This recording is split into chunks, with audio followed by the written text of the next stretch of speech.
نحمده ونصلي على رسوله الكريم اما بعد فاعوذ بالله من الشيطان الرجيم بسم الله الرحمن الرحيم رب اشرح لي صدري ويسر لي امري واحلل عقدة من لساني يفقهوا قولي قد افلح المؤمنون الذين هم في صلاتهم خاشعون والذين هم عن اللغو معرضون والذين هم للزكاة فاعلون والذين هم لفروجهم حافظون إلا على أزواجهم أو ما ملكت أيمانهم فإنهم غير ملومين فمن ابتغى وراء ذلك فأولئك هم العادون والذين هم لأماناتهم وعهدهم راعون والذين هم على صلواتهم يحافظون أولئك هم الوارثون الذین یرثون الفردوس ہم فیہا خالدون۔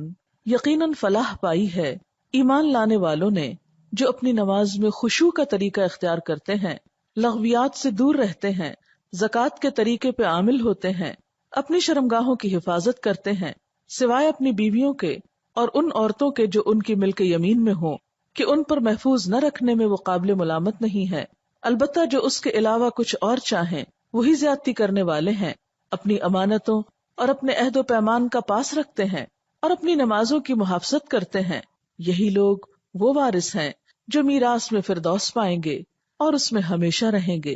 سورۃ المؤمنون کی 11 آیات آپ کے سامنے پڑھی گئی ہیں اور ان کا ترجمہ۔ آج ہم اس سورت کی ابتدائی آیات پر بات کریں گے اور ہمارا آج کا موضوع ہوگا نماز میں خشوع کیسے پیدا کیا جائے۔ عموماً لوگ شکایت کرتے ہیں یا پریشان ہوتے ہیں کہ ہم نماز تو پڑھ لیتے ہیں لیکن ہماری نمازوں میں خشوع نہیں آتا، یا نماز پڑھ کر سکون نہیں ملتا، یا نماز پڑھتے ہوئے دلوں میں بہت وسوسے آتے ہیں۔ تو آئیے دیکھتے ہیں کہ ان آیات کی روح سے ہم اپنی نمازوں کو کیسے بہتر بنا سکتے ہیں اور نماز میں خشوع پیدا کرنے کا طریقہ کیا ہو سکتا ہے۔ الذین هم فی صلاتهم خاشعون، وہ لوگ کامیاب ہیں جو اپنی نمازوں میں خشوع رکھتے ہیں، خشوع اختیار کرتے ہیں۔ خشوع کا لفظ خ شین عین سے ہے جس کا معنی ہے سکون۔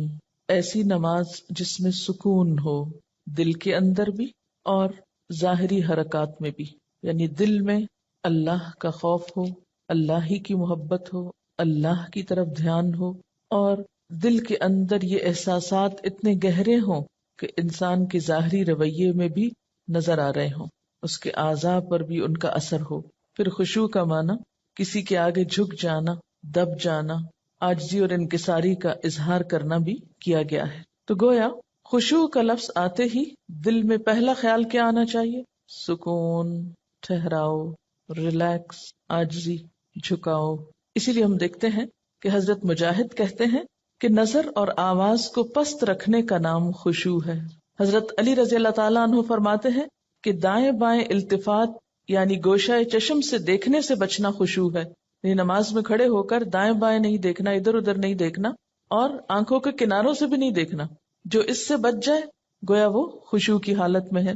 حضرت عطا فرماتے ہیں کہ بدن کے کسی حصے سے نہ کھیلنا خشوع ہے، یعنی نماز میں بے وجہ کھجانا یا کپڑے ٹھیک کرنا، ہلنا جلنا، آگے پیچھے ہونا، کبھی ٹانگ اٹھانا، کبھی انگلیاں مروڑنا، کبھی کچھ کرنا، کبھی ایک ٹانگ پہ بوجھ ڈال کے کھڑے ہو جانا، یہ سب چیزیں خشوع کے خلاف ہیں۔ حضرت ابو ذر رضی اللہ تعالی عنہ سے روایت ہے کہ رسول اللہ صلی اللہ علیہ وسلم نے فرمایا، اللہ تعالیٰ نماز کے وقت اپنے بندے کی طرف برابر متوجہ رہتا ہے جب تک وہ دوسری طرف التفات نہ کرے، یعنی بندہ جب رب کی طرف متوجہ رہتا ہے تو رب بھی بندے کی طرف متوجہ رہتا ہے۔ جب وہ دوسری طرف التفات کرتا ہے یعنی گوشہ چشم سے دیکھتا ہے تو اللہ تعالیٰ اس سے رخ پھیر لیتے ہیں، یعنی آپ کا دھیان اگر اللہ کی طرف رہا تو اللہ کی توجہ بھی آپ کی طرف، جو ہی آپ نے ادھر ادھر منہ کیا توجہ کی، اللہ نے بھی اپنا رخ پھیر لیا۔ نبی کریم صلی اللہ علیہ وسلم نے حضرت انس کو حکم دیا کہ اپنی نگاہ اس جگہ رکھو جس جگہ سجدہ کرتے ہو، اور یہ کہ نماز میں دائیں بائیں التفات نہ کرو، یعنی نماز کو خشوع کیا ہے؟ نگاہیں سجدے کی جگہ ہوں۔ اگر آپ اس عمل میں کامیاب ہو جائیں تو یقین مانے آپ کی نماز میں خشوع آ جائے گا۔ بہت سے لوگ یہ سمجھتے ہیں کہ شاید آنکھیں بند کر کے نماز پڑھنے سے زیادہ خشوع آتا ہے، جو کہ غلط فہمی ہے۔ ایسا کرنا پسندیدہ بھی نہیں، لگتا بہت آسان ہے، کہ کچھ چیز نظر نہ آئے تو ہمارا دھیان زیادہ اللہ کی طرف ہو جائے گا. لیکن آج آپ نماز میں تجربہ کر کے دیکھیں، جو لوگ آنکھیں بند کر کے پڑھتے ہیں وہ آنکھیں کھول کر سجدے کی جگہ دیکھنا شروع کریں. اس میں یہ ہوتا ہے نا کہ جب ہم بچپن سے ایک طریقے پہ نماز پڑھ رہے ہیں، کبھی کسی نے ہمیں ٹوکا نہیں، کیونکہ ہم سب سے زیادہ مائنڈ اس وقت کرتے ہیں جب کوئی ہماری نماز کی اصلاح کرنا چاہے. عام طور پر اگر آپ لوگوں کو کسی بھی چیز سے روکیں تو وہ اتنا نہیں برا مناتے، لیکن اگر نماز کے بارے میں تھوڑی سی بات بھی کر دے تو ہائپر سینسیٹیو ہوتے ہیں، غصہ کرتے ہیں. کیوں کہا؟ اگر مثلا کسی نے اگر دوپٹہ باریک لیا نماز میں تو اسے روکا جائے کہ نہیں یہ ٹھیک نہیں، یا اگر ٹخنے ننگے ہو رہے ہیں اور بتایا گیا، یا یہ کہ نماز کا طریقہ درست نہیں، اگر اس میں کسی نے تھوڑی سی بھی مداخلت کر دی تو ناقابل برداشت. تم ہوتے کون ہو مجھے کچھ کہنے والے؟ اس لیے عموماً لوگ اپنی عزت بچانے کو دوسروں کو چھوڑ دیتے ہیں. ٹھیک ہے جو چاہیں کریں، پھر کیا ہو سکتا ہے جب کسی کو خود پرواہ نہیں، جب کوئی خود اپنی اصلاح نہیں چاہتا تو آپ کیا کر سکتے ہیں کسی کے لیے؟ اور بعض اوقات انڈائریکٹلی 20 بار سمجھانے کے باوجود بھی لوگ اپنا طرز عمل نہیں بدلتے. تو یاد رکھیے کہ جب تک طریقہ درست نہیں ہوگا خشوع نہیں آئے گا. تو خشوع لانے کے لیے نمبر 1 کہ سنت کے مطابق نماز پڑھنے کی کوشش کریں، اور اس میں سجدے کی جگہ پہ دیکھنا شروع کریں. نماز میں حرکت کم کریں. عموماً تو مجھے ٹیلی ویژن دیکھنے کا کبھی نہ موقع ملا ہے نہ موقع ہوتا ہے. تو اس رمضان میں جہاں ہم ٹھہرے ہوئے تھے تو وہاں پر ٹیلی ویژن تھے، تو رات کو حرم کی تراویح آتی تھی، تو مجھے بہت ہوتا تھا کہ اتنا قریب ہے ہم اور وہاں شریک نہیں ہو سکتے. تو میں اہتمام کے ساتھ تھوڑی دیر لگا کے دیکھتی تھی کہ اچھا آج کون سی آیات آ رہی ہیں، آج کیا ہو رہا ہے. تو اس میں نے خصوصی طور پہ غور کیا کہ جو امام ہوتے تھے ایسے لگتا تھا کہ پتھر کے بت ہیں جو ان کو بالکل کوئی حرکت نہیں. اور وہاں سے مجھے اپنی نماز کو چیک کرنے کا احساس ہوا کہ ایک جگہ پر نظر ہے. ہمارا حال کیا تھا، کبھی آنکھیں بند کر لیتے، اوپر سر کر رہے ہوتے ہیں، کبھی ادھر کر رہے ہوتے ہیں، کبھی نیچے کر لیتے ہیں، کبھی آنکھیں کھول لیتے ہیں، کبھی ادھر ادھر تھوڑا سا دیکھ لیتے ہیں. کیا خاک خشوع آئے گا؟ اگر آپ کسی کو خشوع کے ساتھ نماز پڑھتے دیکھیں تو آپ دیکھیں گے آپ کی نماز میں بھی آئے گا، یا آپ کے پاس اگر کوئی کھڑا ہو تو اس سے بھی آپ کو فائدہ ہوگا. لیکن اگر آپ واقعی چاہتے ہیں، کیونکہ اس تدبیر نے مجھے بہت زیادہ فائدہ دیا ہے، آنکھیں بند نہیں کرنی، آنکھیں کھلی رکھنی ہے، لیکن مسلسل سجدے ہی کی جگہ پہ دیکھنا ہے، ادھر ادھر نہیں دیکھنا، اور کم سے کم حرکت، ہلنا نہیں ہے. یہ 2 کام آپ کر لیں تو اندر بھی ٹھہراؤ آئے گا. اسی لیے خشوع کا معنی سب سے پہلے میں نے آپ کو سکون والا بتایا، سکون. اور جو اس طرح نماز پڑھے اس کی نماز کے بعد بھی اس کو ایک خاص سکون نصیب ہوگا. ہم نماز پڑھ کے بے چین اٹھتے ہیں بعض اوقات، کیا پڑھا، کبھی رونے بھی بیٹھ جاتے ہیں، کوئی فائدہ نہیں. یہ رونے دھونے سے کوئی زیادہ فائدہ نہیں ہے، یہ ایک لیم ایکسکیوز ہوتا ہے. رو کے اپنے آپ کو ہم خوش کر لیتے ہیں کہ ہم رو لیے، بس ندامت کے آنسوں نے سب غلطی دھو دی. ٹھیک ہے اس سے دھل جاتی ہے غلطی، لیکن غلطی کی جب تک اصلاح نہ ہو تو محض رونا فائدہ نہیں دیتا، یا محض ندامت فائدہ نہیں دیتی. تو اس لیے 2 چیزوں پہ خصوصی توجہ کرنی ہے اگر چاہتے ہیں خشوع آئے. تو یہاں پر اللہ تعالیٰ فرماتے ہیں کہ صرف نماز پڑھنا ہی کافی نہیں، بلکہ نماز میں خشوع ضروری ہے. کس کے لیے؟ کامیابی کے لیے.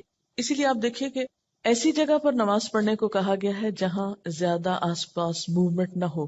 مردوں کے لیے تو بہت ہی اچھا چانس ہوتا ہے کہ مسجد میں چلے جائیں، مسجد میں سبھی نماز پڑھیں، کچھ اور تو وہاں ہو نہیں رہا ہوگا، تو اس میں خشوع پیدا ہونے کا ایک قدرتی ماحول ہوتا ہے.